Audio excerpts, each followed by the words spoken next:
Dear me, this is awkward, isn't it? And unfortunately, I'm all out of gadgets, so I'm afraid I can't do any tricks to liven up the mood. This is a big mistake for a magician to make, but thankfully, I do have a backup plan. Now, who wants to hear a story? Lenny, don't we have more important things to address right now? Lynette accused Gemma of being the real Phantom Weasel a moment ago. Oh, what the heck's going on? All in good time. Magicians are good at guessing what people are thinking. I know the questions you want to ask. And as it happens, the story I'm about to tell might answer a few of them. Really? Well then, let's hear it! Paimon's dying of curiosity here! Let's go back to the very beginning.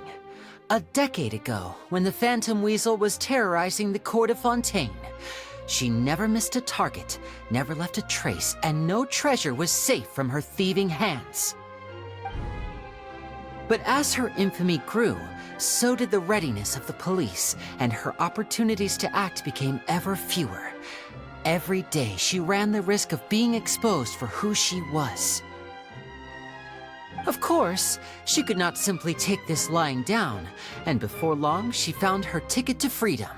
She would create a scapegoat, a false weasel to close the chapter on her behalf. After weighing her options, she set her sights on a renowned magician, Caesar. After all, magic and theft shared enough similarities for people to buy the story when the truth came out. So then what? Being the master deceiver she was, the weasel easily earned Caesar's trust. Now all that remained was to frame him for her countless crimes. But as she was considering how to make her move, she noticed Caesar's aggrieved pupil, and a new thought entered her mind. Maybe I don't need to get my hands dirty after all. At her encouragement, Lorenzo tampered with Caesar's magic box, causing him to fall to his death. Afterwards, Lorenzo seized his master's property, and the weasel set about tarnishing Caesar's reputation. Two co-conspirators committed the perfect crime.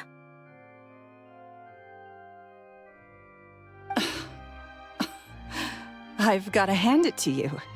You're both exceptional storytellers. It's enough to make even me wonder whether there was really another mastermind behind all this, pulling the strings. But I just have one question. You seem to think that I am the villain in this tale. What's brought this on, Linny? Is it something that Lorenzo said? Don't worry, Lorenzo said nothing at all. But I never believed that he was the weasel, and in fact, my investigation only made me more certain of that. He was too forthcoming with his confession, as if there was something else he was trying to hide. How disappointing.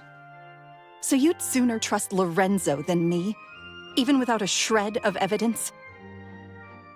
A magician is an expert at playing the audience to get the result they want, and I have no doubt that you, Gemma, are equally talented in this regard. With a little help from Lorenzo, you put on a very convincing performance. The lovesick fiancé, whose devotion to her betrothed is unshakable, even under threats of violence. Caesar was maligned and hated by all for 10 years, but you? Everyone sympathized with your plight.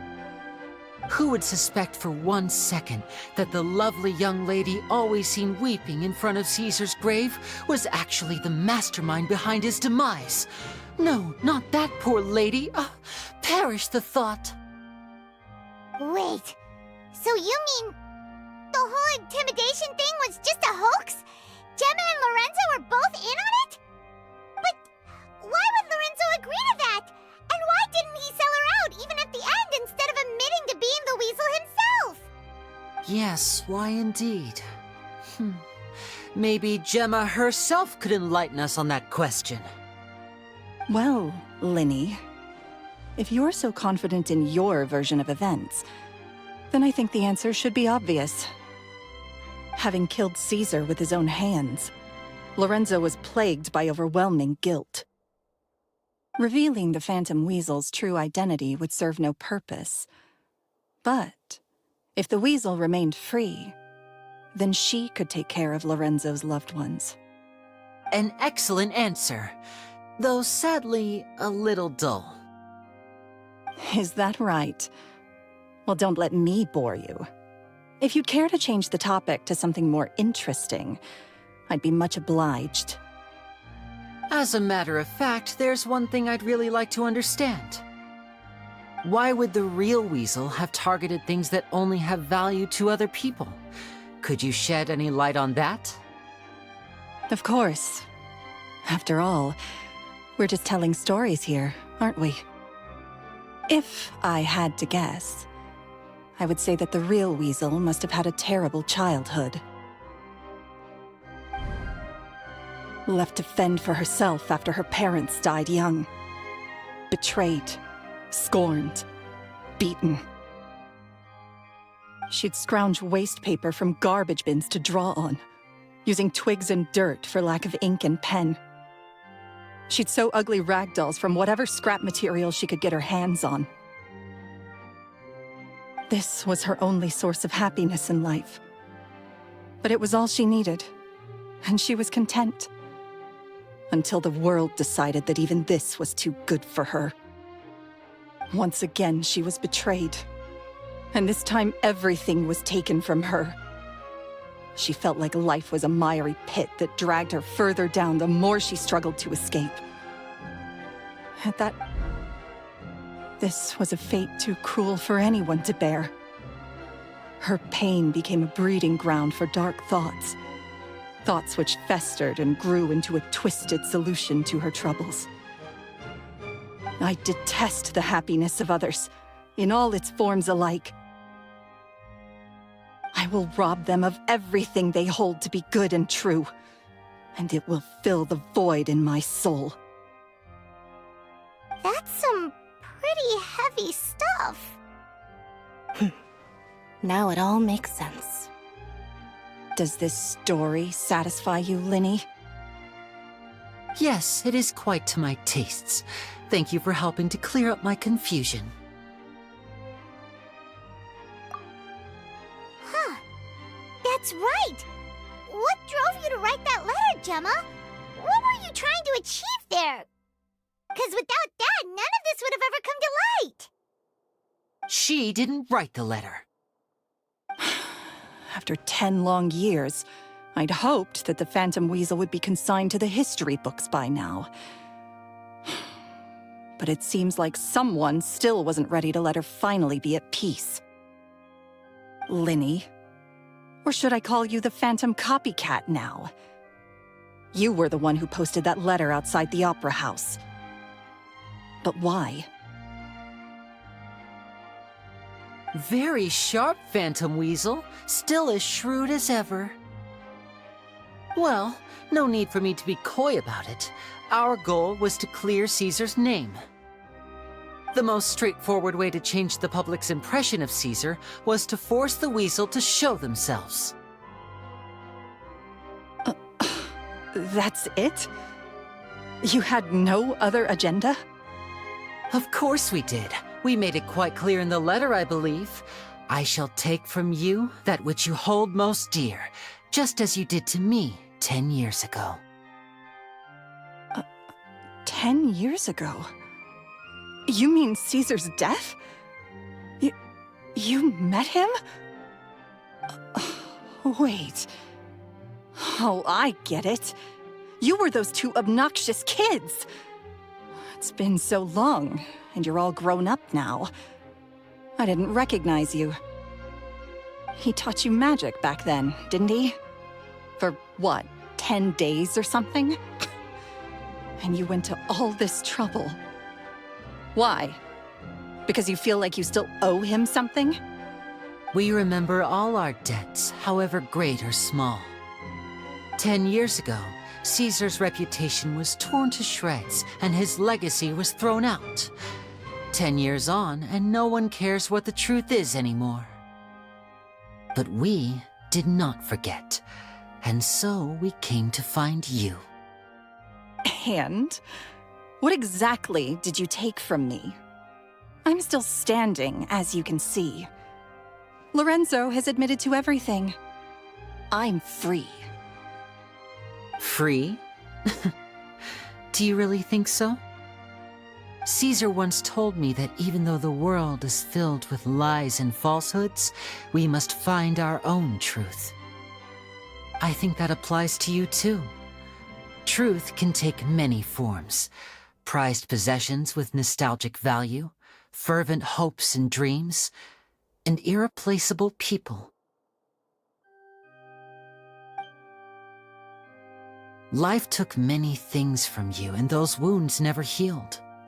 When they ached unbearably in the dead of night, stealing became your way of numbing the pain.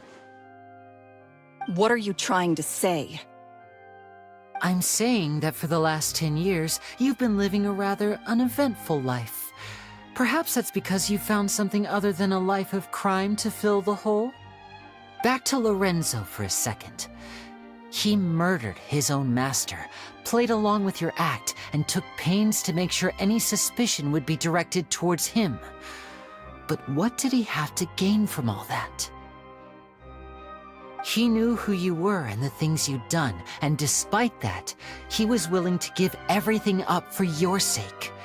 He's the reason that you haven't felt the compulsion to steal in all these years. You're more than just accomplices in murder. You're the only real friends each other has. So I think you know, deep down, that he is the only truth you have in your life. But that truth is gone now, and I guarantee you, you'll never see it again. Congratulations on your freedom, Gemma. Your freedom will cost you dearly. From now on, you'll be all alone in a world full of lies and falsehoods. I do hope you'll be able to bear it. You've still got a long life ahead of you after all. Gather round, one and all. The time has now come for the amazing Linny to perform his final act in tonight's show. I'm sure you're all wondering what he has planned for the grand finale. Well, wonder no more, for the answer is a death-defying high-altitude escape. A high-altitude escape? I'm sure you all remember the magician Caesar. This was the very trick that led to his fatal fall, after which he was dubbed the Phantom Weasel. But we have now learned that Caesar was wrongly accused, and that the real Weasel has now confessed to their crimes. Guess that's my cue to leave. Whew. I've been practicing this one for ages now, but I'm still a little nervous. Traveler, Paimon, I hope you enjoy the rest of the show. There may be a lot of people watching tonight, but you alone are my true witnesses. Lenny, wait. You two hid a lot from Caesar. He went to his grave without ever knowing your secrets. So what about now? Are you an open book? Or are you still the same as ever? You don't have to tell lies to end up isolated and alone. One day, you'll end up exactly where I am today. Maybe then you'll finally understand. You're wrong. I'm nothing like you.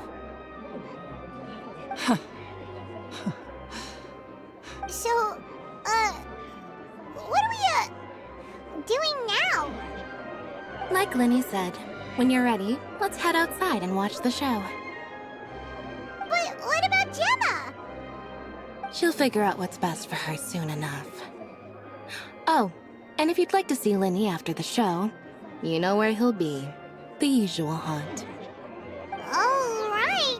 Well, let's go and watch Lenny's finale then. This trick's a pretty dangerous one, but he should be able to pull it off, right?